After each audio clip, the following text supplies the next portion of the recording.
The Lord is with you. And also with you. A reading from the Holy Gospel according to Luke. Glory to you, Lord. Jesus told the disciples a parable on the necessity of praying always and not losing heart.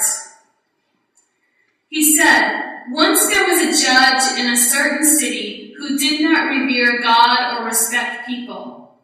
A widow in that city kept coming to the judge, saying, 'Give me my rights against my opponent.' For a time the judge refused, but finally the judge thought, 'I care little for people or God, but this widow is a great bother. I am going to settle in her favor, or she will keep coming and wear me out.' Jesus said, 'Listen to what the corrupt judge has to say. Will not God then do justice to the chosen who call out day and night? Will God delay long over them? I tell you, God will give them swift justice. But when the promised one comes, will there be any faith on earth to be found?'" The Gospel of the Lord. Praise to you, Lord Jesus Christ. God bless my parents. I hit the kind of angsty teenage years early on. By fifth grade, I was already pretty convinced that the world was out to get me, and no one understood what it was like to be me, and particularly my parents. And at that point, though, I had one aunt, my Aunt Mary, and she was my rock. She was the one person that I knew had my back. And I was pretty sure that I was her favorite niece, that I was the best person in her eyes. We lost my aunt not long after that point, and at her funeral, it was so crowded with people, it was obvious that everybody thought that they were my aunt's favorite person. She was one of those kind of people that made every single person feel special and loved. And when my aunt had cancer, and when she first got sick, it was the first time that I remember begging God for something. I was 11 years old, and I remember asking God, in my angsty teenager, knowing everyone else was no good, that God just keep this one person on earth. I'll lose everyone, lose everything else. Let me just have this one person. And it seems like kind of a flash in my mind of that prayer and how well I can remember that prayer. And fast forwarding to a year later when she lost her battle to cancer and being there at her funeral. And I know that I am most certainly not the only person here tonight that has begged God for something. Whether for the health of someone we loved, for a job, for the healing of a relationship. We've all begged and prayed to God for something. And oftentimes it seems like this widow still had a better deal than us. Like she may have been begging to a cruel and careless judge, but eventually that judge let her get what she wanted.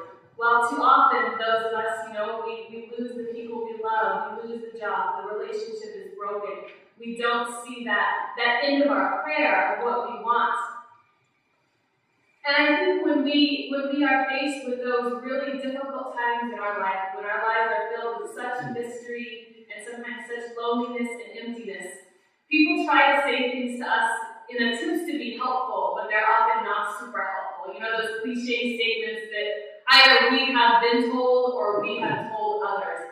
Just because we want to make people feel better, and it's very natural for us to say those things or for other people to say those things to us, that person at least is at peace with God, which is true, but we would much rather have them be happy with us. Or when we lose a job or lose a relationship, that, God closes the door, reopens a window, those kind of statements. And it's natural that we would say those kind of things. But I think too often our faith and our relationship with God can get boiled down to those cliche statements and those positive affirmations. But our faith and our relationship with God is so much more than those things. So much more than positive thinking and optimism. Our faith it has got to be more than that. And that's why I'm so thankful for the readings that we had today. These readings aren't easy when we talk about our prayer life and our relationship with God, and we have Moses who's at battle with people, or this widow begging this cruel judge. These aren't easy readings.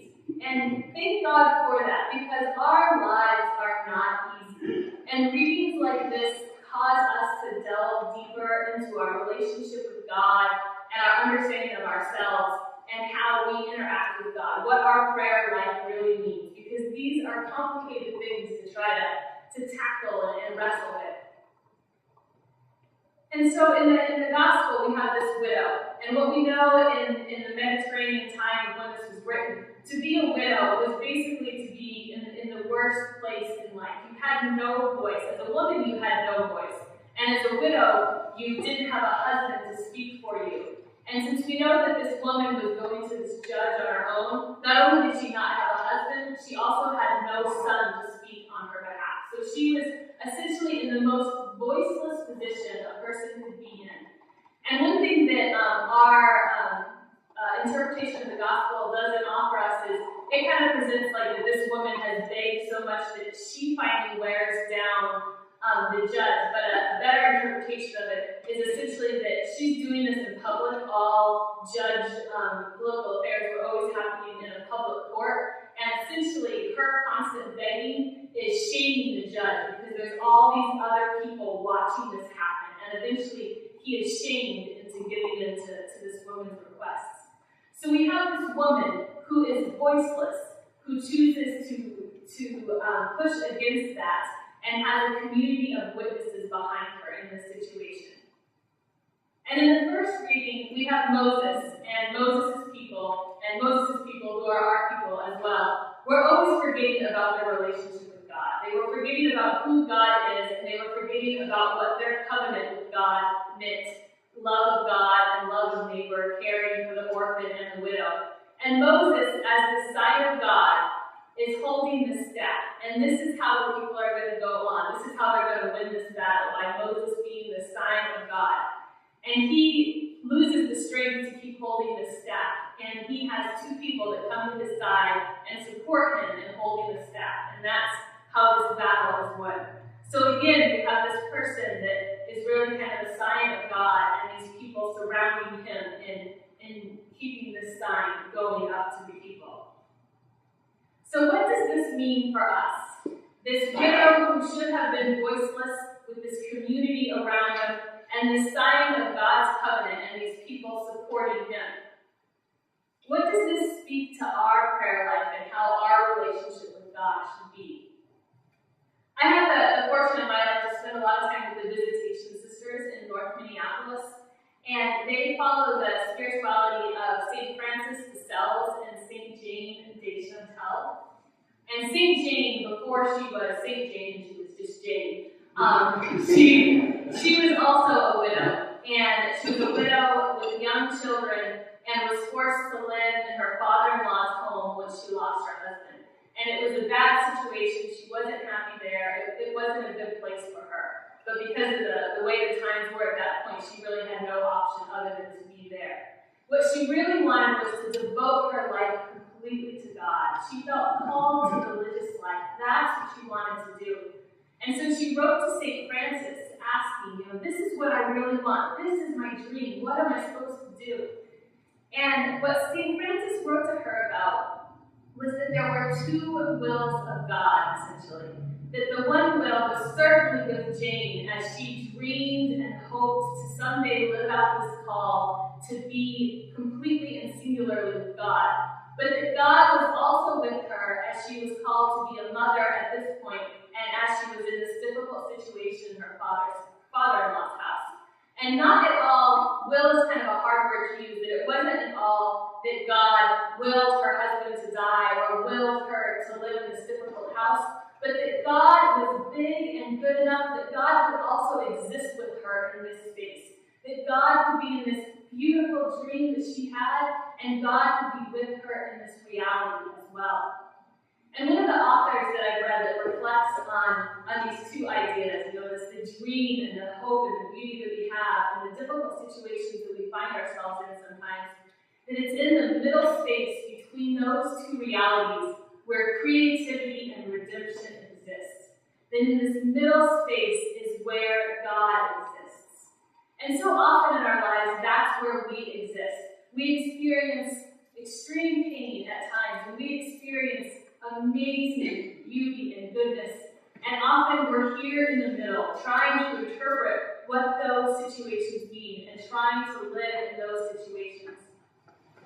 And like the widow in our gospel story, we've all experienced that brokenness. And like all of humanity, we've experienced it on a global scale. Our brokenness is deep and wide. It's filled with wars and genocide and poverty. We all know very well this part of the story. But like the widow, we also know the story should be different.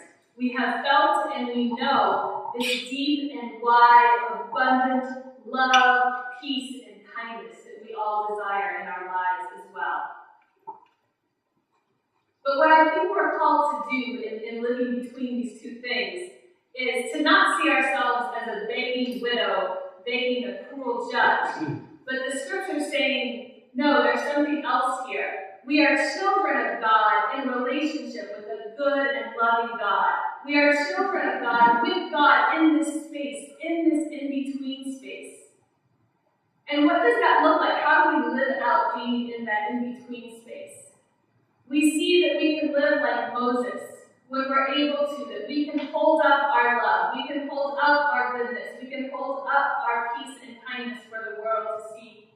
And we can see that at times we can be like the widow. When we feel voiceless, we can refuse to be voiceless, and we can speak and stand up. Or we can be the community supporting that widow. We can stand behind.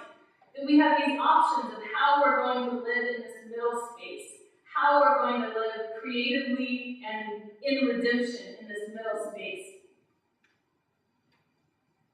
You know, I don't believe that there's any good answer of why my aunt's life ended with cancer and other people's lives have cancer as part of their story.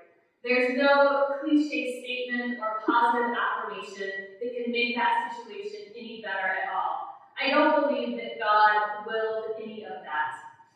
But I do believe that God is calling me and all of us to live both with the pain of those situations and the beauty that we have found in the people that we've journeyed together with. Over the past 20 years since my aunt's life, I have seen how creativity and redemption has existed in this middle space, of what it meant as an 11-year-old to sit with my aunt as she died, what it meant to be able to cry and mourn for her, and what has come out of that middle space, that it has helped me be a more compassionate person because of living in this middle space.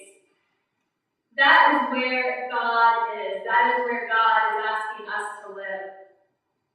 And I think today in this world, when we face pain and tragedy in our lives, the evil and the complacency in the world is going to tell us that we don't have a voice. It's going to tell us that we are voiceless like that widow. It's going to want to silence us. It's going to want us to put our hands down, to put our love, to put our peace, to put our belief in redemption down. It's going to ask us to turn our backs on the people that are voiceless. It's going to lead us to believe that nothing can be done, that there's no reason to visit the lonely person who has no one around them, that there's no reason to understand what's going on in Syria because it's too far away and too difficult for us to understand, that there's no reason to lock eyes with a homeless man on the street because that whole situation is too complicated. It's going to try to silence us. But our good God and this good humanity offers us another option.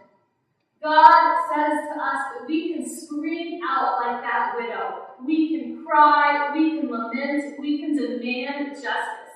We can force this world to look at the beauty that this world can be. We can speak to the goodness and the dignity that we all deserve. And when we see another person laying down their hope in exhaustion, laying down their love in exhaustion, God says to us that we can be those people that were beside Moses holding that staff up. The gospel is asking us to find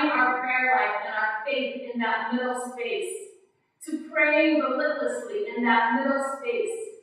Because that's not just where we're navigating, but that is where God is, and that's where our community is. And in that middle space, cliche statements aren't going to stay for very long. Simple answers don't exist, and happy sentiments easily wash away. But in that middle space, God dwells. It is in that space that Christ opened his arms for the orphan, for the widow, for the alien, for every person that was in pain. It was there that he died, but it was also there in that middle space that new life was found. Our gospel tonight ends with this question. When God comes back, will he find faith on earth? And when I read that, I think, sisters and brothers, I think the answer is going to be yes. Because I think that every time we choose to live in this middle space every day, every time that we hold on to both our pain and our joy, our loneliness and our hope, and try to live with integrity and kindness and keep moving on this journey as a community together, that's faith, that's prayer, that's our relationship with God. And I think when we are there and we're living that together, that's where life will be found, and that's where faith will be found, and that's where God is every day.